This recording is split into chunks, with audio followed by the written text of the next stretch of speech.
Right, do you want to do the boring one or the good one first? I actually don't know which one you mean. That in itself is interesting, and yet the people watching, of course, aren't going to see these in the same order anyway. So never mind. I don't know.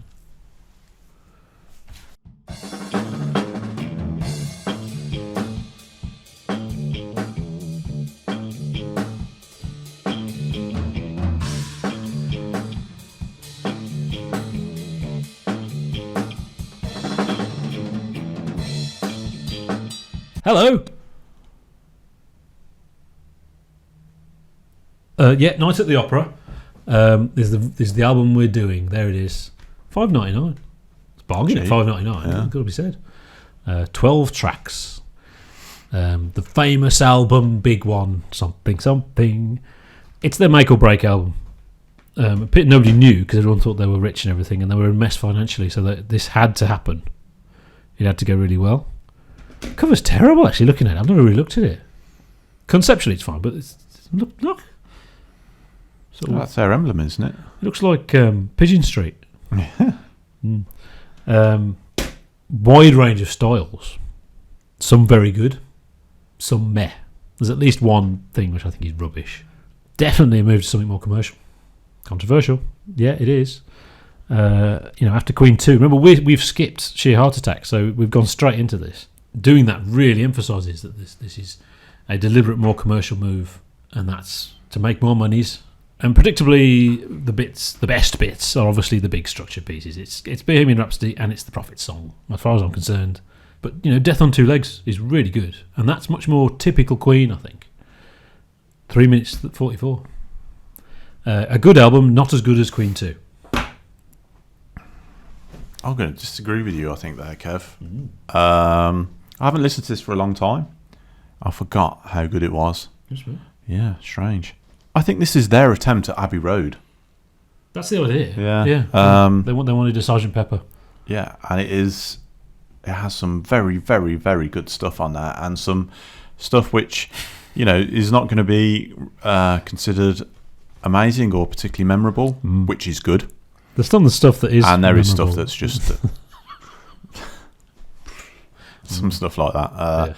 If they'd taken those out, I think the whole vibe of the album would have been, a lot stronger. Better. Yeah, a lot stronger. But there is enough on here to sort of say, okay, this is good now.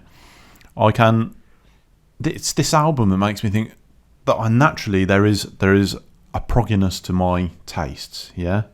So I've not always been sure of that because you're the prog guy, yeah, and we started reviewing prog albums because that was your thing and you knew all about it, and I wasn't actually that sure. Forced on you. You now are prog. No choice. Sorry. But I mean, my memorable song from this is actually the Prophet song. Yeah. And I remember when we were very young, 18, we went to Tony Kinsella's house. Yeah. And there was like a whole load of people there. There's a whole load of people there, and this album went on there, and I asked for the Prophet song to go on. Did it go on? It went on, and we got about halfway through, and then someone. And I was really disappointed. I was really frustrated. And we put on Sabbath Bloody Sabbath, and someone went, "What's this? What are you doing?" And we changed it to something else, and then I think they had a knock on the door saying, "I'm trying to get my kids to sleep," because we had it on. It was quite quiet. Yeah. But obviously it was just by the wall. I think it was a semi. But I mean, I remember that. People think this is just this is the vehicle for Bohemian Rhapsody. It wasn't. It is. I don't think it was probably seen by them at the time, because there's really good songs on it. They were trying to make their ultimate album, epic album, something. It just, that's what sort of happened because everyone was looking at this and go, "Oh, Bohemian Rhapsody," but actually, there are tracks on here that "You're My Best Friend," which everyone is really would good. like, and "Love of My Life." We're just talking about getting someone to sing that. We'll have to get a woman to sing it because it's really high. But "Death on Two Legs" is a great intro track. It is. Yeah, it's sort of like whoa, straight in there. Am I right in thinking that track 3 is this should not be on the album? Yes, it's Spinal Tap. It isn't any more silly than Big Bottom or Sex Farm or Tonight I'm Going to Rock You Tonight. I mean, in fact, Tonight's I'm Gonna Rock You Tonight is probably a better song than that one. The whole thing, and it's even because he's got this ridiculous voice as well, makes it even more ridiculous. It's sort of like terrible. It starts so strong. I mean, Lazing on the Sun is one of those tracks that's okay. It's not going to be considered an instant classic by everyone. Yeah, but it's a good track too. It's a track too. It's perfect for the album, like, you know. And then you go into that. Oh my god! What the hell? It's sort of like someone's, you know. I don't know who wrote that one, but they've obviously, you know. Oh, it's Roger Taylor. Well, that's obviously... He pushed for it to be on there, and he pushed for it to be the B-side. So he got the same money as Freddie Mercury did for Bohemian Rhapsody. What are you doing? Clever. Yeah. But that's the thing. At the same time, John Deacon wrote You're My Best Friend. And I think he had a song on the previous album and he hadn't really written before. And that's a single. And what they're finding there, actually, he can write really good singles. Yeah. And that's where they were going. So, yeah. This is, we say Queen's sort of like a bridging band for prog heads and rockers. I mean, I think this conceptualises that, really. I mean, you've got Prophet Song and Bohemian Rhapsody on there. Yes. Plus a lot of other little stuff. I mean, this is a proper sort of little bridging album. And we know they like varied sound. I mean, you had, what was it, on Sheer Heart Attack? You had thrash on there. Sort of. Well, the Metallica version and the Queen version sound very, very similar. Oh, interesting. So they love different types of music. And there's a lot of stuff on there which you wouldn't, Lazing on a Sunday Afternoon is not in the soundscape in the 70s. I mean, this is sort of arcing back to sort of like old time. Yeah. Don't know what you call it. It's very...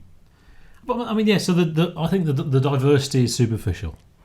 And that's like 30s music. And then, this is a folk song. And, this is a rock song. There's, yeah, but you can say it's 30s music. Yeah, I mean, it's not like a great song, but you can say this is 30s music, and this is the best of it, if you know what I mean. This is better than the stuff on Sheer Heart Attack. Yeah. So yeah, there's enough good stuff on this to be considered classic. I don't think there's, I'm not as down on it as you are. Brian May's boring song as well, 39. Yeah, it's a boring old fart song. He's a very boring man. But yeah, I mean, like I said, I've never liked Sheer Heart Attack. But you can't blame them for moving away from the completely over the top Queen 2 thing. I mean, they were getting stuff thrown at them. I mean, to do these support tours, they needed to be more successful, and that they, like Pink Floyd and Genesis, they wanted to be rich and famous, and that's not going to happen with Supper's Ready, and it's not going to happen with Queen 2. So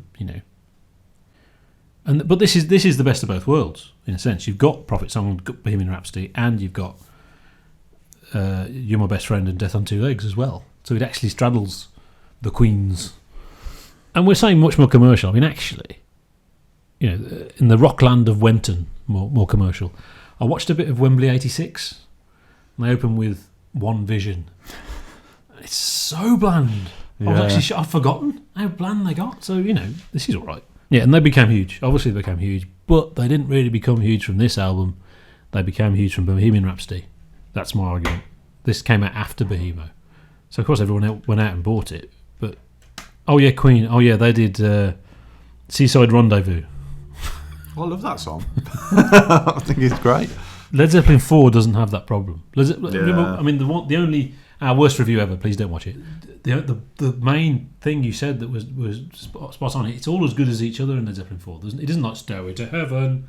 It's all that good, This isn't all as good as Bohemian Rhapsody, and it is the Bohemian Rhapsody thing, But it's interesting, Sparks. This town ain't big enough for the both of us. Mm-hmm. They offered before they made this. They offered Brian May to join their band. Well, Queen are over, aren't they? So. Come and join our band. That's how bad it was, Yeah, so Bohemian Rhapsody. We have to talk about Bohemian Rhapsody. Let's do the Bohemian Rhapsody talk. There was an early version, I think 69, or certainly 1970. He used the middle section of Day in the Life to straddle the two bits. That's fascinating. That tells you what, that it is planned to be a big epic.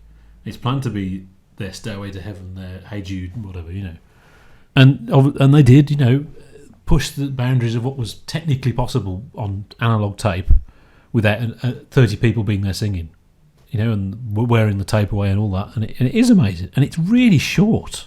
Yeah, it's surprisingly short, isn't it? Yeah, and obviously the people say, it's so long for a single. But it's only 5 minutes. 5 minutes is long, It's not that long, is it? And a hell of a lot happens in that time. And you have to remember, in singles land, this was the follow-up to Killer Queen, and that's what people were expecting. And then people would have said, "Oh yeah, it's a bit like Killer Queen, it's all right," and they would have compared it to Killer Queen. But if they bring out something completely the best song on the album, no one's going to compare it to Killer Queen. They're going to think, "What is this?" One of the good bits on the movie, there aren't many. I hate the movie, but one of the good bits on the movie, they had an EMI bigwig guy, and they were saying, "Right, we're going to release Bohemian Rhapsody as the single." What? And the guy playing the EMI guy is Mike Myers. Oh, that's cool. And I didn't make the link until he said, "Kids aren't going to be banging their heads in their car to Bohemian Rhapsody." And the myth is that the band were united. No, it will be a single, but actually there was a bit of we need to cut it down, but they didn't. And Kenny Everett was sneaked a copy, and he what he did, he played little like couple of seconds and said, "I'm not allowed to play it," and then he kept doing it and kept doing it, and then eventually he just kept playing it for like 15 times. So by then everyone knew it, and they all went out and bought it. They changed their management, and they were almost managed by Peter Grant. Ooh. Now the thing is, Peter Grant's plan was, no, don't make an album, go out on tour, and then you sort out your finances while you're out on tour. So can you imagine if they wouldn't have made this? But then they figured, he would have prioritised Led Zeppelin, which is true. And there is a suggestion, I don't know how true this is, but Don Arden says that they went to him as well. That's even more interesting if they'd gone with Don Arden. But again, that didn't happen. So they didn't go with any of the dodgy managers. Well, they seem quite smart to me. Yeah. They don't seem like a band that would outsource the management 100%. Yeah. Some of it is incredibly meh. Love My Car is just terrible. Yeah. It's a terrible song. I was listening to it and thinking, Jesus Christ. God Save the Queen is on the end. That's a waste of time. That's just there for no reason. Her Majesty's a pretty nice girl, but she doesn't have a lot to say. That's better. They should have done that, shouldn't they? It's 4 eggs. Yeah, it's 4 eggs. Oh, it's 5 eggs from me. You're right. It's not 6 eggs because essentially I'm in love with my car is offensive to humanity. It's terrible.